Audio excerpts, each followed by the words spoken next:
Welcome to tasty food with Kalpana. இன்றைக்கி நம்ம சேனலில் என்ன வீடியோ பார்க்க போகிறோன்னா கேசரி. கல்யாண வீட்டில் கேசரி டேஸ்ட்டு வேறு லெவலில் இருக்கவங்க. அதே டேஸ்ட்டில் இப்போ நான் கேசரி செஞ்சு காட்ட போகிறேங்க உங்களுக்கு. வீடியோக்குள்ளே போகிறதுக்கு முன்னாடி நம்ம சேனலை சப்ஸ்கிரைப் பண்ணாதவங்க பண்ணிவிடுங்க. அப்படியே அந்த பெல் ஐக்கான் பட்டனே கிளிக் பண்ணிவிடுங்க. அப்போ தான் நான் அடுத்தடுத்த வீடியோ போட சொல்ல உங்களுக்கு நோட்டிஃபிகேஷன் வந்து சேரும். இப்போ வாங்க வீடியோக்குள்ளே போகலாம்.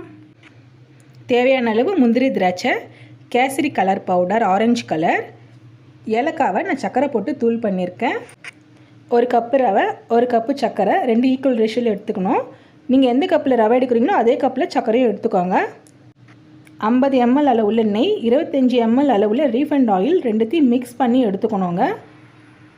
இப்போ முந்திரி திராட்சை வறுக்கிறதுக்கு மட்டும் நான் தேவையான அளவு நெய் சேர்த்துக்கிறேன்.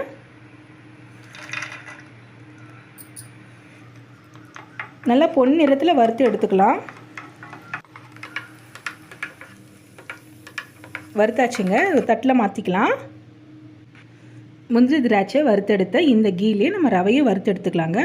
ஒரு கப்பு ரவையை இப்போ நான் சேர்த்துக்கிறேன். சிம்லே வச்சு நல்லா வறுத்து எடுத்துக்கலாம்.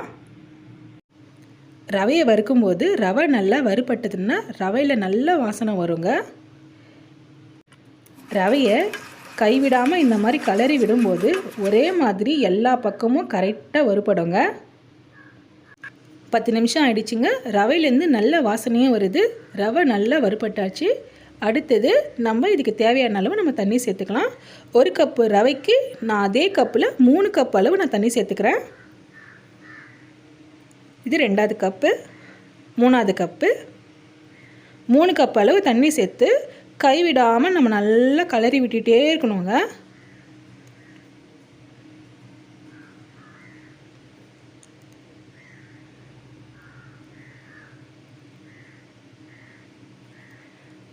இப்போ ஒரு தட்டு போட்டு மூடிடலாம். ரவை நல்லா வேகணும். 3 நிமிஷத்துக்கு அப்புறம் பார்க்கலாம். 3 நிமிஷம் ஆயிடுச்சு. இப்போ ஓப்பன் பண்ணி பார்க்கலாங்க. இப்போ ஒரு தடவை நம்ம கிண்டி விட்டுக்கலாம்.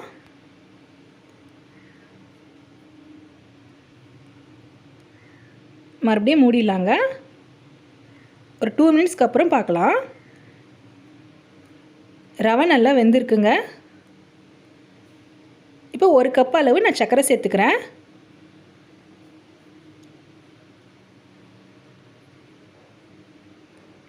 கொஞ்சோண்டு சால்ட்டு சேர்த்துக்கிறேன். கலர் பவுட்ரு சேர்த்துக்கிறேன். இப்போ நல்லா கலந்து விட்டுக்கலாம். நம்ம எந்த ஸ்வீட் செஞ்சாலும் ஒரு சிட்டிகை அளவு சால்ட்டு சேர்த்துக்கணும். ஸ்வீட்டோட டேஸ்ட்டு ரொம்ப நல்லா இருக்கும். இதை அப்படியே நம்ம கைவிடாமல் கிண்டிகிட்டே இருக்கணும்.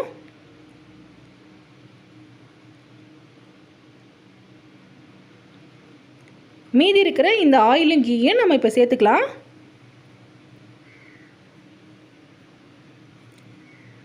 இதை சேர்த்து நம்ம நல்லா கிண்டி விட்டுகிட்டே இருக்கலாங்க.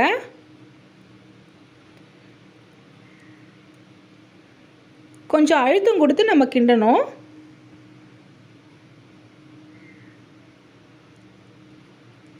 கேசரி பாருங்கள் என்ன அழகாக ரெடி ஆகிட்டுருக்கு.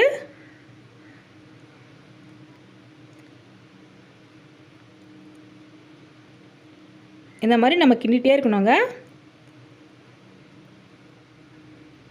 பேனில் ஒட்டவே கூடாது.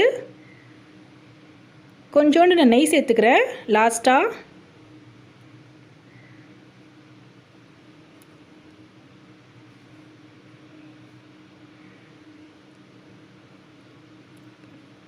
இதுக்கு தேவையான அளவு நம்ம ஏலக்காய் தூள் சேர்த்துக்கலாம்.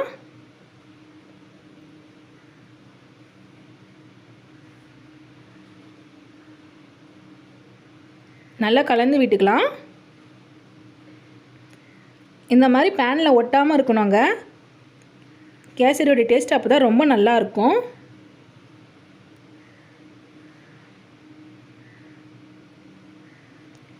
வறுத்த முந்திரி திராட்சை சேர்த்துக்கலாம்.